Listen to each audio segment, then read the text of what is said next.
I know there's some people who are going to film from training. Want to do tonight. Yep. Okay. Recording on. And tomorrow. Tomorrow. Oh, Go for it. Okay, good. Cool. Recording. Yep. Hi, everybody. Right. Tonight we want to do something about roadblocks.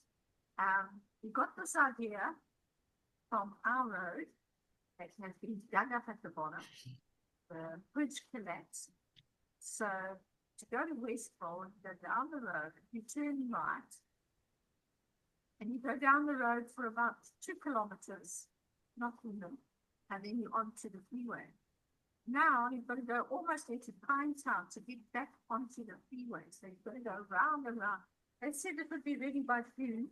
This was beginning of May, end of April. Well, there's nowhere near. So you just live with them. But you know what? It's not the end of the world. There is a way. They say all roads lead to Rome. What? All roads lead to Rome. And actually that's quite true, because we've all found our own little way. And we wouldn't even have bothered to look for another way if the comfortable way was there.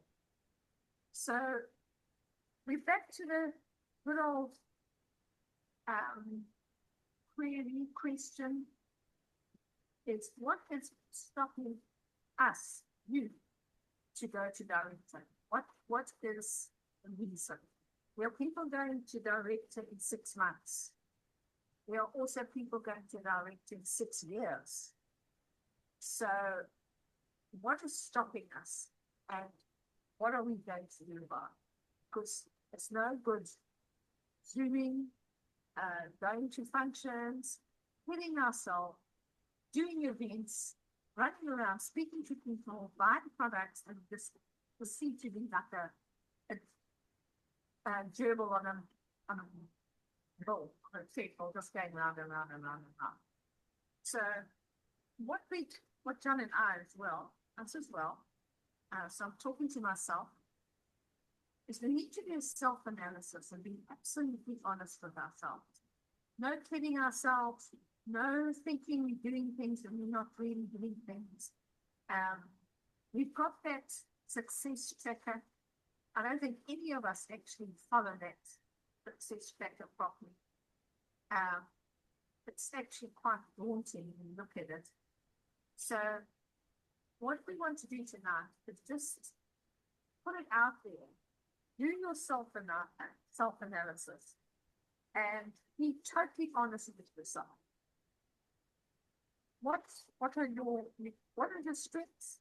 What are your weaknesses? And we've all got strengths. We've all got weaknesses. I think where we benefit, John and I benefit, is that John and I are together. So we've got our strengths and we've got our weaknesses, and we're doing it together. But looking at the screen now, there's 3 of you are actually doing it on your own. You might have support, but you're doing it on your own. So you have to be the strength and the weakness. So how are you going to overcome that? And John's going to speak. I think he came up with it, so he can talk on it. There's a strong PMA. You want to do a little bit on strong PMA? good evening, everyone. I think it's important that we have a look at having a strong mental attitude. If we haven't got our direction clear cut, if we haven't got our goals clear cut, if we're all wishy-washy and basically no real direction, any little bump in the road is going to be a stumbling block. And a lot of people will just say, I've asked that one person this month. They said no, so if this business doesn't work. You know what I mean on that one? Of course it does work. So we just got to ask more people. So, I'm just thinking there are situations being set up And I'm hoping that you are going to film tomorrow, and you'll get a lot of tips and a lot of things. Because I don't believe that we are the only ones that have this problem. I think it's quite universal, and someone somewhere out there will have some sort of solution which is working for them. So I'm not just saying it will work for us, but I'm very excited that you guys are going there to make the notes, and really all next week we're going to give you the leeway of bringing the information back. This is what it's all about. If we go to these meetings there, bring that information back and try and get as many of your team as possible to listen to what you're going to tell them. Your team, Sean, they will respond to you. And Jenny's team does, and Mandy's as well. But I think if you have got the information coming back, we can all benefit from it here. And I just think, what will keep you positive to those rainy days? And I just can't help thinking, if you were so excited about where you're going, where the direction you're on, you know that you know it's right, it's correct. The system doesn't fail. If we faithful to the system will be faithful to us. We've seen it's made many diamond directors, as David said, there are people getting to director in phenomenal time. And that's because I think they're doing much more of what we are doing, maybe. I'm just using that as an example. So if I can just pass it around, what do you think is holding you or your team back from achieving their goals? Because everyone will have their goals to take the next step. And if they're not taking that, then let's have a look at if we can have any solutions to do that. I'll let you anything. But that's my thoughts. Well, I got a bit of a wake-up call with my devotion this morning. I'll read it to you because we're all Christians on this chat. Okay. If you really keep the royal law found in scriptures, love your neighbor as yourself, you are doing right. But if you show favoritism, you sin and are convicted by the law as lawbreakers. That's in James 2, 8 and 9. Verses 8 and 9. You love the foundation of God's law. James actually calls it the royal law for a reason. It comes from the king himself. Jesus taught that loving God and loving others sums up all of God's commandments. When we love our neighbor as ourselves, we are living out what God values most. But James also warns us, if we show favoritism, we are breaking the law. Partiality is not a small mistake. It is a sin because it denies the kind of love God calls us to be. True love does not pick favorites, does not ask what someone can offer in return. It does not hesitate to serve the unnoticed or the outcast. And then it carries on like that. So basically, what it's saying, and I've spoken to a few people this week about judging people. And I know for John and I as well, we fall into the same pot. If we get a good person in and they take it and they run, then you're with them. But what is a good person? Some people need more work. And I'm going to be totally honest here. When you work with the Africans, they've got a different ethos, a different customs. And it's difficult to work with them. I know for myself, I find it difficult to work with. But we're in Africa. That's where the money is. That's where the business is. So we are missing out on a huge opportunity. So somehow, and I mean somehow, we need to connect with them all, no matter what they look like, no matter how they are dressed, and I'm talking about white, black, pink, and blue. No matter what their customs are, no matter what their religion is, if we had to love people as Christ says in his word that we need to love people, anybody, everybody, then we've got a huge market. Huge, much more even than America. I mean, when you think about it, America's huge and so vast and all hundreds, thousands of kilometers apart. We are sort of in the hot pot. And so we've got the people. We just need to speak. And, you know, when I think of these guys that have just got onto internet and they look at Wi-Fi or Facebook and they find that it's a wonderful product and what have you, they phone and they say, can I join? I mean, why does no one ask those people? Why did they have to ask? Why did Sean have to phone Neil up and say, listen, I want a supplier. I need my products. Why? If we had been out there, we would have found him. So, yeah, I really think that is our roadblock. I don't think we're doing enough. I don't think we're speaking to everybody. I think we're just speaking to people that look good, that look nice, that smile, that are not grumpy, that are not dirty, that are clean. You know where I'm getting at. I think we need to look at everyone because we can pull them up or they can pull us up. I mean, we heard big dreams at one of our meetings the other day. And I just sat there with my mouth open. This guy, 50 million rand, he asked for 50 million, that was 50 million, to start up a citrus farm. He wanted 50 million. He got it. Why? Because he was enthusiastic about his dream. Big thing. I don't think we can broadcast to the whosoever.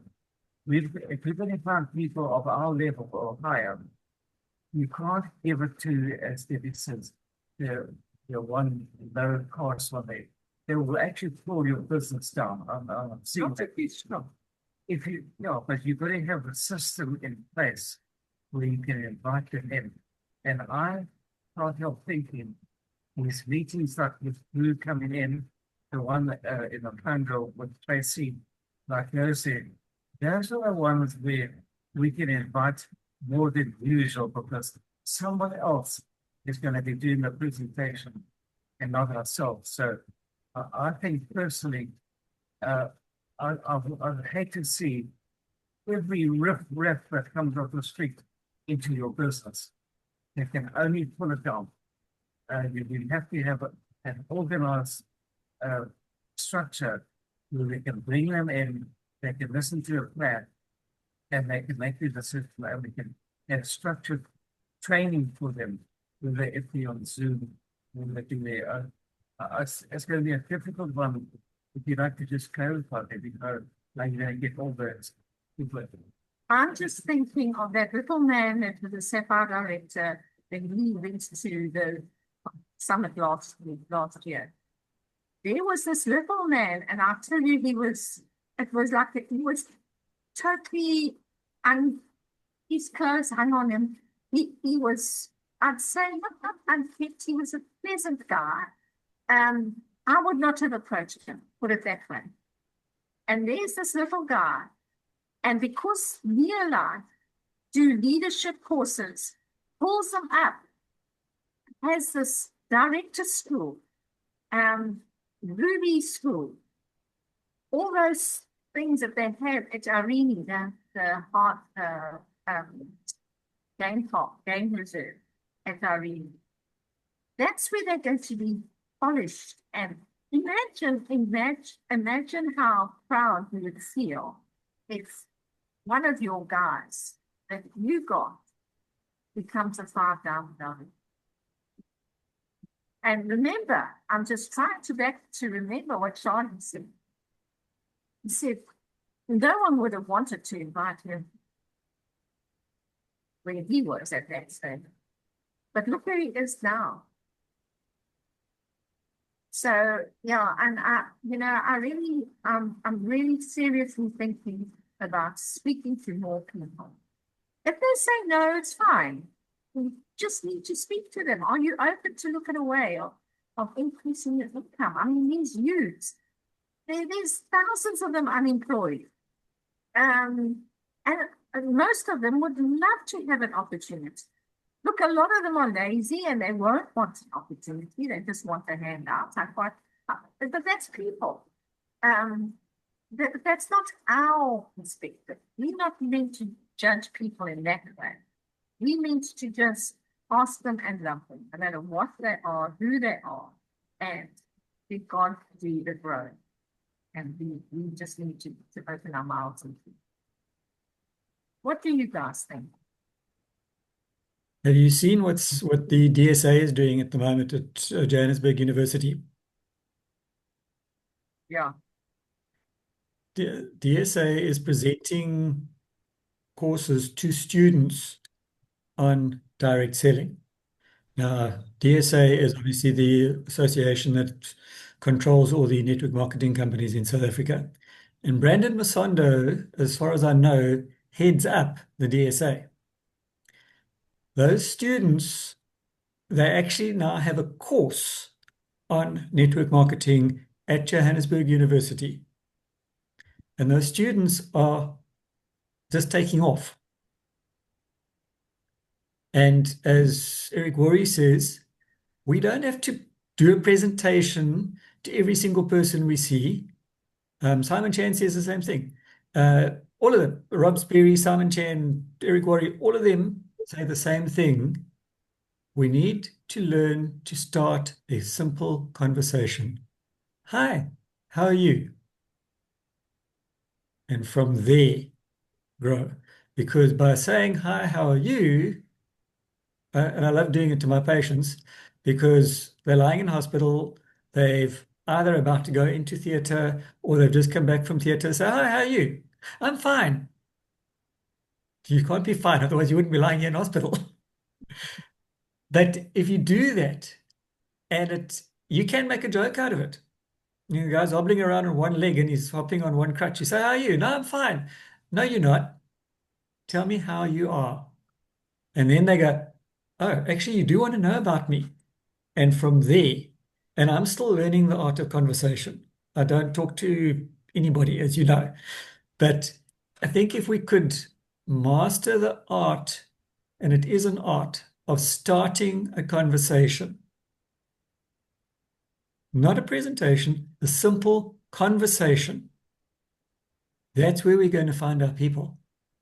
Because it's only when you start to get to know somebody and you listen with your ears and your eyes, will you figure out what their pain point is.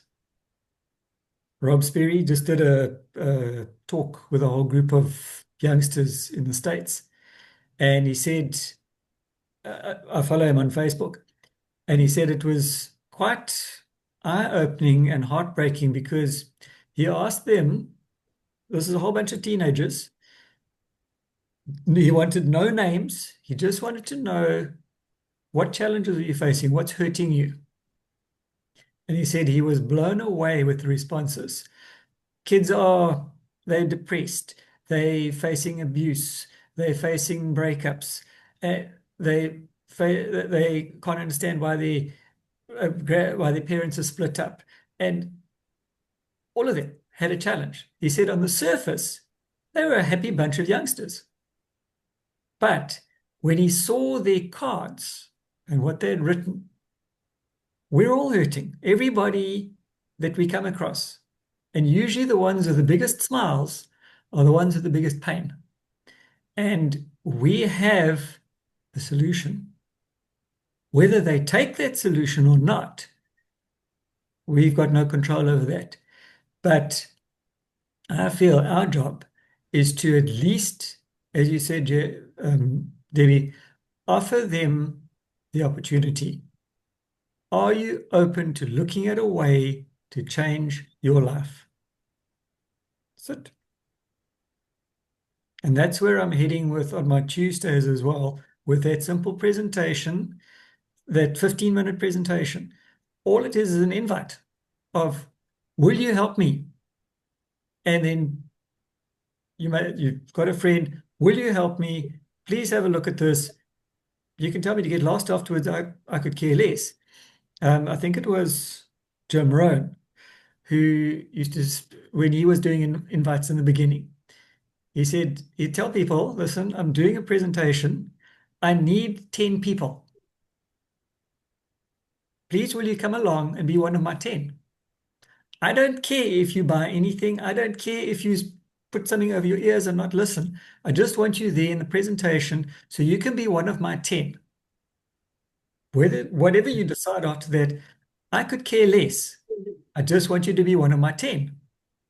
And I think and this is me talking to me very loudly, if we become more bold and ask people, listen, can you help me? Would you be willing to help me? Just listen. If you don't buy anything, if you turn around and slap me afterwards, I could care less. I just want you to listen. But Sean, I'll listen to that tape again. The problem I've got here is that in order for you to put him in that position, for you to ask him that question, you would have had to go through another process from your first meeting. Yes. You can't jump in, say, Correct. hi, Mandy, we haven't met yet, but would you like to help me and listen to a 15-minute? It's too quick in. Yes. They're going to run away and faster than you can speak them. So somehow you've got to woo them to gain your confidence that you're an honest guy and what you've got is honesty. In order to establish that relationship, you've got to spend, and it's there in our notes, your first inquiry, your second inquiry, and then the third one, it's actually 3 steps in order that they're ready now to listen to or put to a presentation or hear what you've got. And I just think if someone is destitute or they're really willing to look at a way of earning an extra income, they will make the time. You say, listen, and I use that way of so often back when we had lots of people talking. I wanted to sketch out quickly what we do, and if you like what you see, we can take it further. If not, we can leave it right there. So I found that guy was giving too much of a long skill to try and lure the person to sit down and listen to him. Yeah. We've got to try and find something that's quick. Yeah, a yes and a no answer, and go through the various stages. I'll look at that and maybe it will work for you, but I can't see it working for me. I'll probably go through structured one step, and we all go to the supermarket and we all know how to approach people by discussing a big vendor did a very good talk the other day when we mentioned how to chat to people. But your first inquiry can't be about the business. It's got to be a sort of a friendly liaison there. But I know I have gone with some success in the past where I said, you know what, you seem to be such a positive person. I'd like to show you a bit more about our international business and leave it there. Don't give them any more. I'd like to get back to you. And how many times have we done that second call and left the person hanging a bit and said, listen, I might have something for you, but I'll get back to you. I don't think what you say, Sean, can work if you've got time for that. right to the person. Mm. But we need to have a little intermediate bridge before you play to that one. Yeah, it's the art of making conversation. Yeah. Yeah. So there's a lot of skills. Remember, right in the beginning, we said self-analysis, strengths and weaknesses. So if you, like Sean, like yourself, the art of conversation, you don't have that art of conversation, how to do that. There's so many podcasts and training and people talking about it that, you know, we've got no excuse really when you think about it. Maybe you're shy, very introvert. Well, find a way of how to get out of that. Dale Carnegie, How to Win Friends and Influence People, is a brilliant book. Study it, mark it. I can remember when ours actually fell apart eventually because we had scribbled in it, we had leafed it, we had turned it, it fell apart. Yeah, so, and then what's also another? Skills with people. Just have a self-analysis, just look at, right? So I've spoken to someone, what went wrong? Even if you have to ask them, say, listen, I just need to know. I'm trying to improve myself. Mhm. You said you're not interested in the business. Was my approach wrong? Or how could I have done my approach differently? Now, if you're speaking to friends and that, they can do that. They can give it to you. Obviously, a stranger, I suppose you could do the same thing. I don't know how, but yeah. We need to know where we're going wrong. So, because until we know where we're going wrong, we can't make it right. And we're obviously doing, sorry, Mandy? I'd actually listened to something on, I think it was Audible or something, and it was a book kind of on those lines. And they said if you get rejected for whatever reason, and you ask them about where you went wrong, or otherwise you say to them, or is it just not your time? Would you be open to me chatting to you in 3 months' time or 6 months' time? And then make a note of it and go back to them, because it might not be convenient for them now, but maybe 2 months down the line, they might be interested then. So they might not be saying no to you, to your approach or what you're offering them. They're just not ready to do it at that moment. They might be having a family crisis or whatever. That's 100% for me. 100%. Eric So already talked about sometimes, that. yeah, if someone says no, you tend to go back into your shell and walk away and mope or whatever. Ask them, is it not the right time? Did I say something wrong? I'm trying to improve myself. Can you help? Of course, the best thing to do is to speak to your husband or wife. They'll soon tell you. Yeah. But it also comes down to how would you respond if you had have been asked that question by a random stranger? That's right. Yeah. Yeah. And sometimes it's also how you come across. If you are sounding humble or cocky or whatever, you might put a person's back up like that. Yeah. Yeah. Yeah. So, yeah. And I've had to learn. Go, John. I've had to learn how to speak to different people as well, because in my job, I meet all sorts of people, young, old, stroppy, different languages, different cultures, and to try and work out how to approach them. Some people you can joke with and they'll joke back again. Others take offense if you just attempt to make a joke out of something or try and make light out of something. So you've got to be able to judge character as well. You learn people. Let me have a very good idea about the lack of information. And I was thinking the other day, how did Rory McDermott, he had such a huge black population? And the answer was he got him do. He got a self-starter that just went put flat to the middle. And that person did the recruiting.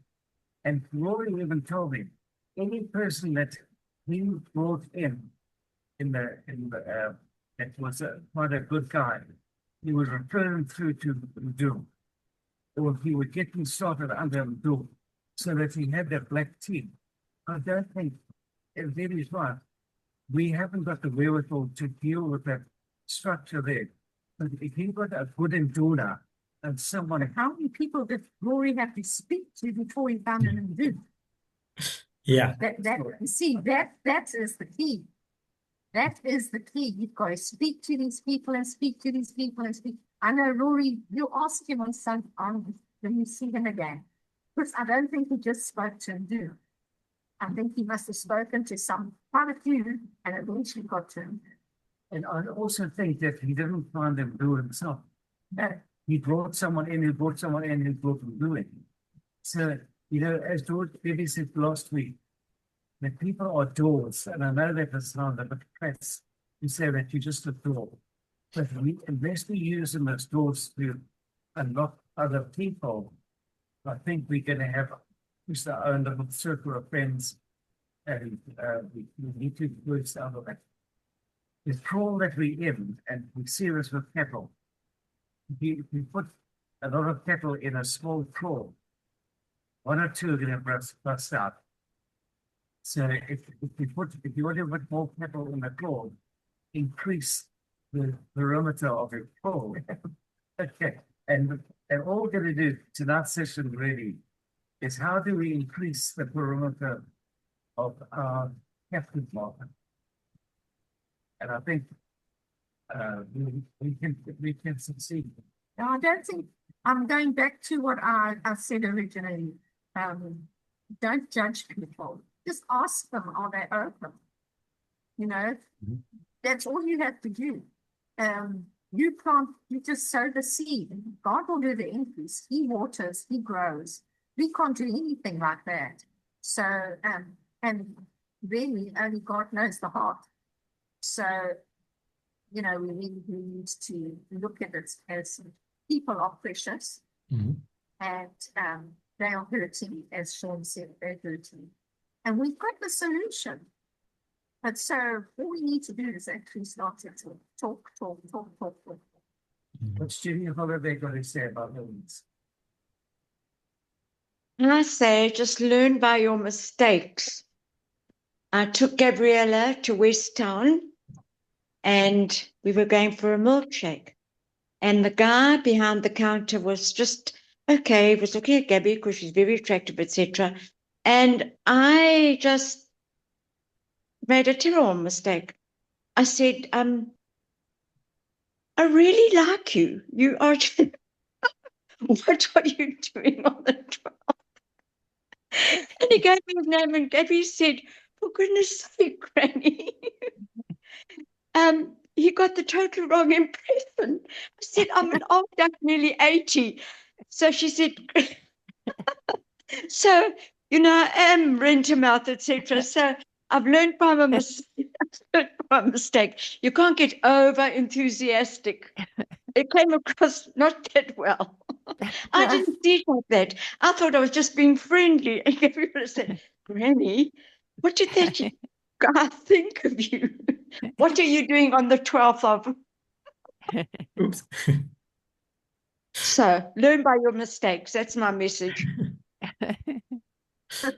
That's how you learn. You may say, have a safe trip tomorrow. Yes, And, have a safe trip. It'll be lovely just to give us a little link to say we've arrived safely. We'll be keeping an eye on our phone, on our WhatsApps. When you stop over at Senecal, I think it's Senecal, you need Yep. to stop over. Harry Smith, Senecal. Yeah. Have a good trip. Thanks everyone for coming on tonight. Give Perfect. them all our And- love, even Charlie Bolton. And stay warm. And all time. Oh, we're going to Stay warm, try. yes.